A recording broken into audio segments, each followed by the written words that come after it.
गुरुदेवो महेश्वरः गुरु साक्षात् परं ब्रह्म तस्मै श्री गुरवे नमः।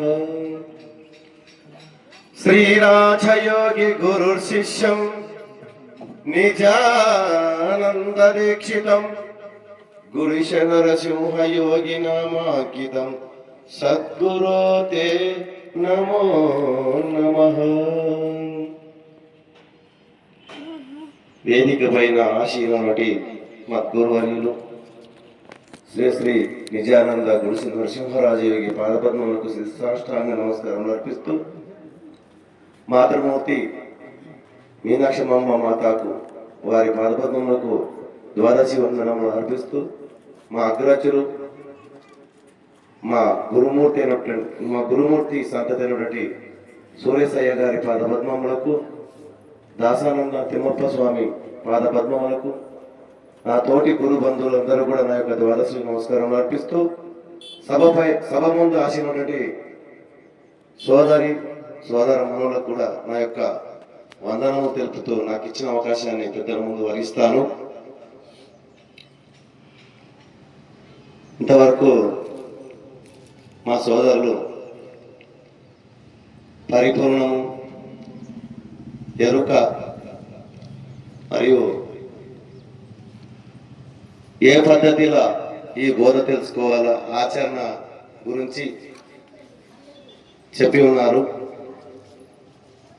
అయితే భోజపన్న గారు ఈ అఖండపటి ఎరుక మహామూర్ఖం అని చెప్పి అది ఎంతవరకు సత్యము ఎంతవరకు అబద్ధం అనే దాని గురించి విచారించాలి. అదే మాదిరిగా మా సోదరుడు తిమ్మప్ప స్వామి కూడా సాంఖ్యము షట్చక్ర సంచారణ అని చెప్పినారు. సాంఖ్యములో షట్చక్ర సంచారణి కనబడదు, అది తారక యోగం ముందు తెలుస్తుంది. మరియు ఈ అఖండముటి ఎరుక మహామూర్ఖమని భోజప్ప గారు అంటారు కదా. అయితే అఖండముటి ఎరుక శుద్ధమైనదని పెద్దల నిర్ణయము. ఈ శుద్ధము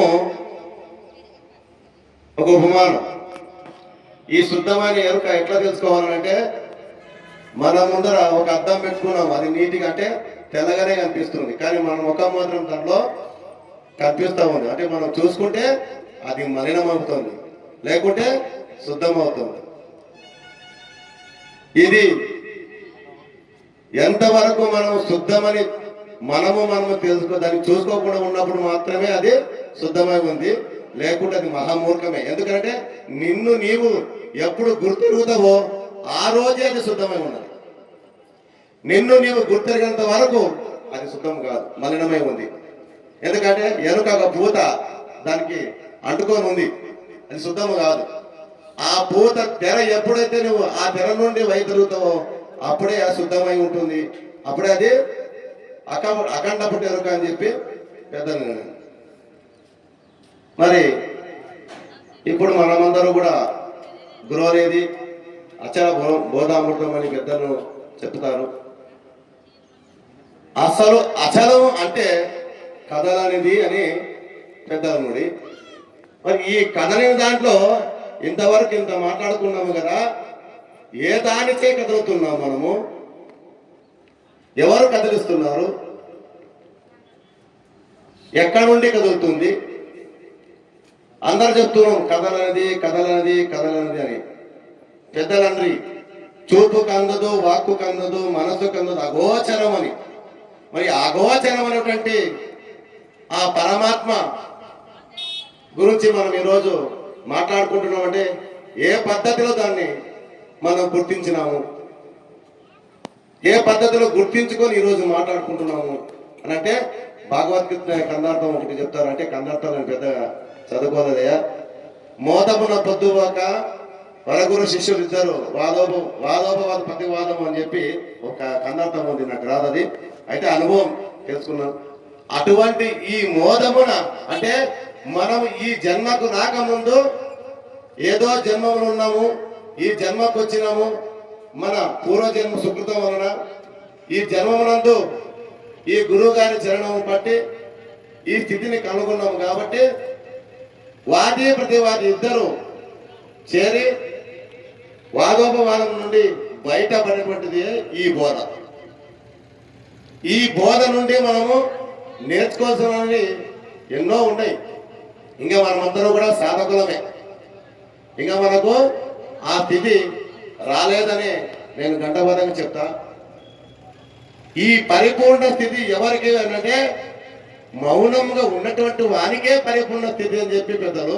మరి మనం మౌనంగా ఎప్పుడైతాము అనంటే ఈ బ్రహ్మాండం అనేటువంటి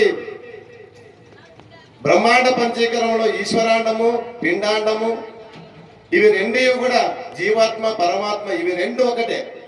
ఇవి రెండుని కనుక్కొని ఈ రెండు యొక్క అవగాహన చేసుకొని నిత్యమేదో అనిత్యమేదో ఇవి తెలుసుకొని నిత్యమైన దాన్ని ఎవరైతే పఠన చేసుకుంటూ నిర్వహిస్తారో వారికి ఈ బోధకి అర్హత అంటే ఈ సిద్ధాంతానికి రావడానికి అర్హత కలుగుతుందని చెప్పవచ్చు. మరి మనమందరం కూడా ఇప్పుడు ఈ సిద్ధాంతానికి వచ్చినాము. శివరామ దీక్షిత సిద్ధాంతానికి శివరాముడు ఒకటే చెప్తాడు, కలలో దోచిన శరీరం ఎలాగో అలాగే ఈ ప్రపంచం అంతయు కూడా అని చెప్పి స్వప్న దృష్టాంతం అందు తెలియజేస్తాడు షోడశికలలో. ఈ షోడశికల కలదోచిన ఏనుగు ఎలాగా అలాగే ఈ ప్రపంచం అంతా అంటాడు. అంటే కళలో మనకు ఒక ఏనుగు వచ్చింది, మరి ఆ ఏనుగుతో ఆటలాడినాము, ఎన్నో వ్యవహారాలు చేసినాం, మేలుకుంటే అది లేకపోయింది. అలాగే ఈ మూలం లేని గుర్తెరిగే శరీరం కూడా అటువంటిదే. ఇది నిజమని నమ్మొద్దు. ఇదంతా కూడా అసత్యమే. ఇది ఒకనాడు ఉండి లేకపోతుంది. ఎండమావం రీతిగా తోస్తుంది. ఎండ ఉన్నప్పుడు ఒకటే నీరు ఉన్నట్లు మనకు కనపడుతుంది, కానీ ఆ ఎండ లేనప్పుడు ఆ నీళ్లు లేనట్లే కనపడుతుంది. అక్కడ పోతే అక్కడ నీరు లేవు. అట్లనే ఈ శరీరం కూడా ఈ మూలమైన గుర్తెరిగే శరీరం ఏమి లేదని చెప్పి పెద్దలు అనుభవజ్ఞంతో వాళ్ళు మనకు తెలియపరిచినారు. ఆ సూచన మనము అందుకున్నటువంటి వాళ్ళము. కాబట్టి ఆ స్థితిలో ఈ లేని శరీరం నుండి ఉన్నది ఉన్నది ఉన్నది అని చెప్పి మనమే మాట్లాడుకుంటున్నాం. ఏది ఉన్నది ఏది లేనిది దాన్ని తమ గురువు గారి దగ్గర క్షుణ్ణంగా ప్రజగారు చెప్పి ఇవి రెండు కూడా గురు శిష్య న్యాయమే కానీ వేరే కాదు. బహిర్గతం చేసేటువంటి మాటలు కాదు, అవి గురు శిష్య న్యాయంగా ఉన్నాయి. కాబట్టి అటువంటి ఆ గురువు గారి దగ్గర పోయి తమ గురువు గారి దగ్గర ఈ స్థితిని కనుగొని ఆ లేని పదవి ఏదైతే ఉందో దాన్ని అవగాహన చేసుకొని ఆ పరిపూర్ణ సూచన ఎరిగి ఈ జన్మను తన్మోపాయం చేసుకోవాల్సిందిగా కోరుకుంటూ ఇంతటితో నా ఉపన్యాసాన్ని ముగిస్తున్నాను. జై శ్రీ సద్గురు బ్రహ్మ మహారాజుకి జై.